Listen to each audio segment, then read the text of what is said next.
Attendez, j'ai senti un mouvement. Elle est réveillée, docteur Bellet. La patiente est réveillée.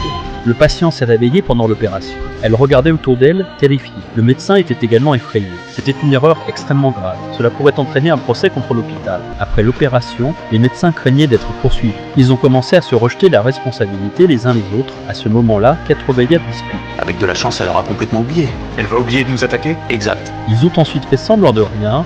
Ils sont entrés dans sa chambre. Quand Béline lui a dit que l'opération s'était bien déroulée, Leslie a commencé à raconter les souvenirs qu'elle avait ressentis sur la table d'opération. Quand je sentais l'odeur de ma chair brûlée dans la pièce, comment c'était?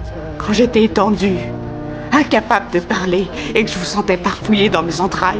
Je pouvais pas bouger, j'étais réveillée sans bouger et vous n'en saviez rien. Ça s'est bien passé. L'atmosphère est devenue instantanément tendue. Après avoir quitté la chambre, l'anesthésiste a suggéré de refaire un contrôle des médicaments. Mais Béline l'a accusé avec colère, pensant que tout cela était dû à l'erreur de l'anesthésiste. Cela a conduit l'hôpital à être poursuivi. Elle lui a demandé pourquoi il disait « On tient vraiment à pouvoir faire confiance aux gazeurs au bloc, à ce qu'il fasse son boulot correctement pour qu'on puisse faire le nôtre. On tient vraiment à ce que le gazeur reste éveillé et sur le coup, même si l'opération est longue et particulièrement ennuyeuse.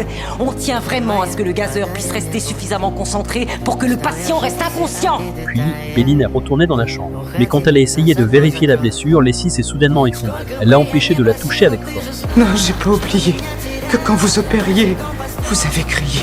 Vous étiez paniqué. Elle est en tachycardie. Vous paniquiez avec vos mains qui étaient dans mon corps. Vous aviez... Ces violents mouvements ont déchiré la blessure.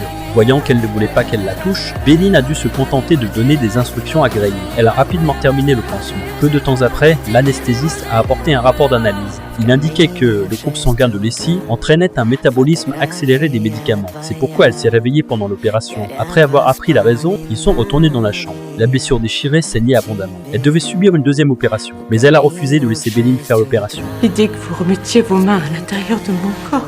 Chérie, tu n'es pas obligé de le faire si c'est pas ce que tu veux. Après une hésitation, elle a spécifiquement demandé à Grailly de faire l'opération. Vous pouvez le faire. Pardon? Vous étiez là. Vous êtes resté calme. Vous étiez gentil. Vous pouvez le faire.